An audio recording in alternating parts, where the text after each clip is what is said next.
ஒரு இரவு, நடுச்சாமம், ஒரு மயானம், தீ எரிகிறது, சாம்பல் காற்றில் பறக்கிறது. அங்கே ஒரு மனிதன் உட்கார்ந்திருக்கிறான். தலையில் ஜடாமுடி, உடலில் சாம்பல், கண்களில் நெருப்பு, தோளில் ஒரு நாகம். அந்த நாகம் படமெடுத்து ஆடுகிறது. ஆனால் அந்த மனிதனை கடிக்கவில்லை. ஏனென்றால் அந்த மனிதன் சாதாரண மனிதன் இல்லை. அந்த மனிதனின் பார்வையே ஒரு நாகத்தின் பார்வை. அந்த மனிதன் மனசே ஒரு நாகத்தின் மனசு. அவனுக்கும் நாகத்திற்கும் வேறுபாடு இல்லை. அவன் பெயர் பாம்பாட்டி சித்தர். வணக்கம் நண்பர்களே. ரூட்ஸ் ஆஃப் தமிழுக்கு மீண்டும் ஒரு முறை நல்வரவு.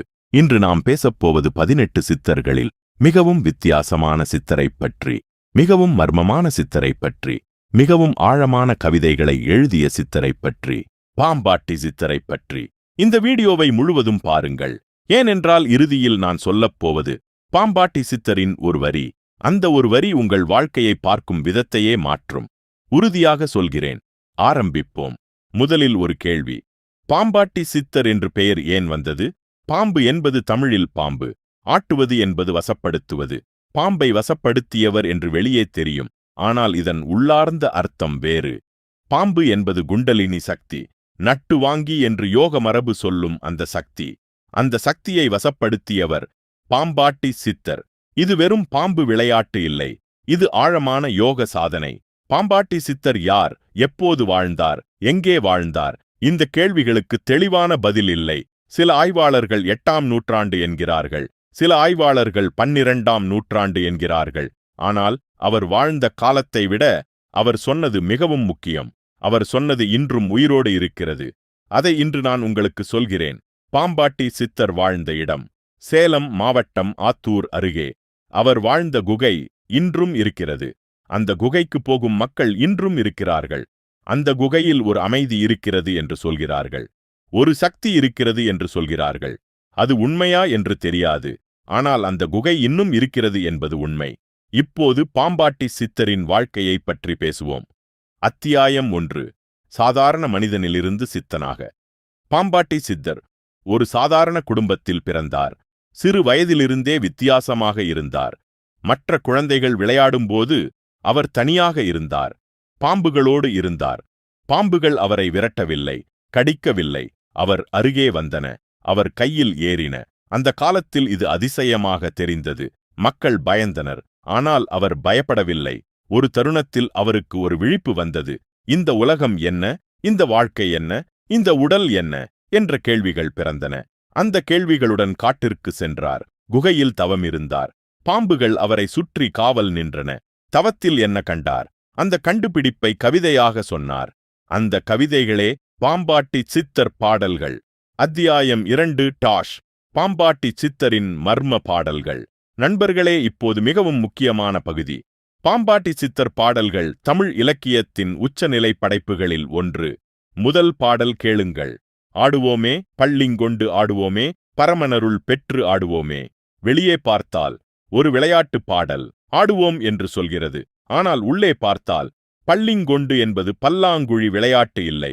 பள்ளி என்றால் படமெடுக்கும் நாகம். அந்த நாகமே குண்டலினி சக்தி. அந்த குண்டலினி சக்தியோடு ஆடுவோம். அதுவே பரமனருள் என்கிறார். கடவுளின் அருள் வேண்டுமா? குண்டலினி சக்தியை விழிப்படை என்கிறார். இரண்டாவது பாடல் கேளுங்கள். கண்டேன் கண்டேன் கண்டேன், நான் கண்டேன். காலனை வென்றவர் தம்மை கண்டேன். காலனை வென்றவர் என்பது என்ன? காலன் என்பது யமன், மரணம். மரணத்தை வென்றவர்களை கண்டேன் என்கிறார். இது கட்டுக்கதையா? இல்லை.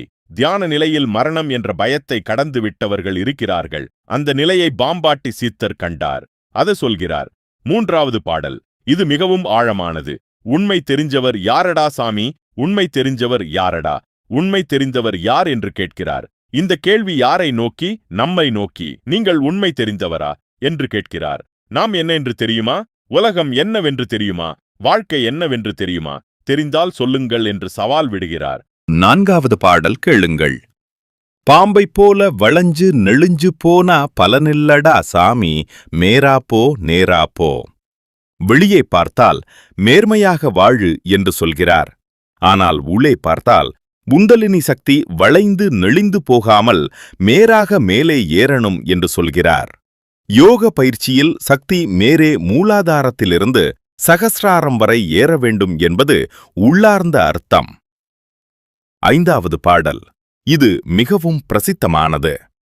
சாகாத கல்வி கற்றேன், சாகாத கல்வல்வி கற்றேன், தேகமிது பொய்யென்று தேர்ந்தறிந்து சாகாத கல்வி கற்றேன். இந்த வரியின் அர்த்தம் என்ன? சாகாத கல்வி என்பது இம்மொர்டாலிட்டியின் ரகசியம். தேகம் பொய் என்று தேர்ந்தறிந்தேன் என்கிறார். உடல் நிரந்தரம் இல்லை என்று புரிந்தது, ஆன்மா நிரந்தரம் என்று புரிந்தது.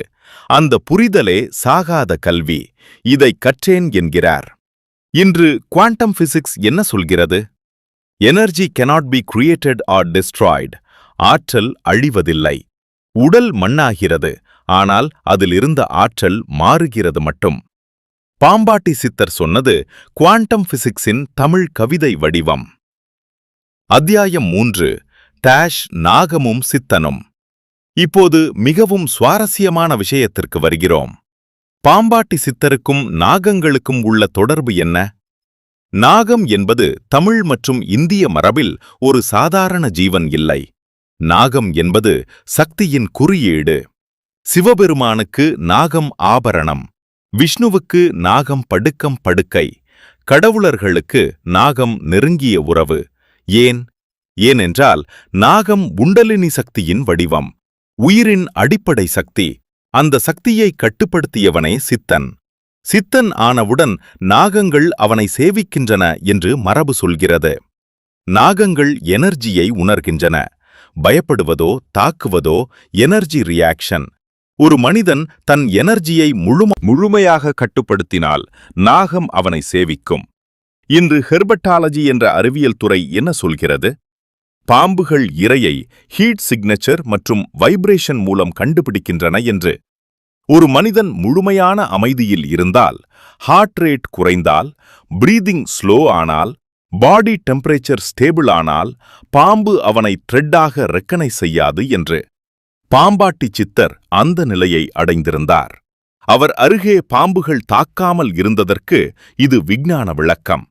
ஆனால் அதை தாண்டிய ஒரு சக்தியும் இருந்தது என்று நம்பிக்கை இருக்கிறது. அந்த சக்தி என்னவென்று அளவிட முடியாது. அத்தியாயம் 4. மயான தவம். பாம்பாட்டி சித்தர் ஏன் மயானத்தில் தவம் இருந்தார்? இது வெறும் விசித்திரமா? இல்லை, ஆழமான காரணம் இருக்கிறது. மயானம் என்பது மரணத்தின் இடம். அங்கே மரணம் நேரில் பார்க்கலாம். மரணம் பார்க்கும்போது வாழ்க்கையின் உண்மை புரியும். இந்த உடல் நிரந்தரம் இல்லை என்று மனசு ஒப்புக்கொள்ளும். அந்த ஒப்புக்கொள்ளலே ஞானத்தின் தொடக்கம். இந்து சைக்காலஜி என்ன சொல்கிறது? டெரர் மேனேஜ்மெண்ட் தியரி என்று ஒரு கோட்பாடு இருக்கிறது. மரணம் பற்றிய பயம் மனித நடத்தையை ஆழமாக பாதிக்கிறது என்று. மரணத்தை ஃபேஸ் செய்யக்கூடியவர்கள் வாழ்க்கையை முழுமையாக வாழ்கிறார்கள் என்று ஆராய்ச்சி சொல்கிறது. பாம்பாட்டி சித்தர் மரணத்தின் நடுவே உட்கார்ந்தார். மரணத்தை கண்ணால் பார்த்தார். மரணம் என்பது ஒரு மாற்றம் மட்டுமே என்று உணர்ந்தார். அத்தியாயம் 5. பாம்பாட்டி சித்தரின் தத்துவம். இப்போது மிகவும் ஆழமான விஷயம். பாம்பாட்டி சித்தரின் தத்துவம் என்ன? 3 வார்த்தைகளில் சொல்லலாம். உடல் பொய், ஆன்மா உண்மை, அன்பே வழி. உடல் பொய் என்றால் என்ன? உடல் இல்லை என்று சொல்லவில்லை. உடல் இல்லை. எந்த பயமும் இல்லாதவன் அந்த நிலையில் வாழ்வதே முக்தி. அத்தியாயம் 7. பாம்பாட்டி சித்தர் மற்றும் சிவம். பாம்பாட்டி சித்தர் சிவபக்தர். சிவமே தன் குரு என்று சொன்னார். சிவனும் நாகத்தோடு தொடர்புடையவர். சிவனின் கழுத்தில் நாகம், கையில் நாகம். ஏன்? சிவம் என்பது கான்ஷியஸ்னஸின் உச்சநிலை. நாகம் என்பது குண்டலினி சக்தி. குண்டலினி சக்தி சிவத்தை அடைகிறது என்பதே இந்த சிம்பாலிக் கனெக்ஷன். பாம்பாட்டி சித்தர் சிவத்தை நோக்கி தன் குண்டலினி சக்தியை எழுப்பினார். நாகத்தை வசப்படுத்தினார் என்பதே இதன் சிம்பாலிக் எக்ஸ்பிரஷன். அத்தியாயம் 8. மிகவும் ஆழமான பாடல். நண்பர்களே, இப்போது நான் ஒரு பாடல் சொல்கிறேன். இந்த பாடல் உங்களை ஆழமாக யோசிக்க வைக்கும். நாம் ஆரும் அறியோம் நமது நிலையை, நாம் ஆரும் அறியோம். படித்தோம், பணம் சம்பாதித்தோம், வீடு கட்டினோம். ஆனால் நாம் யாரென்று அறியோமே.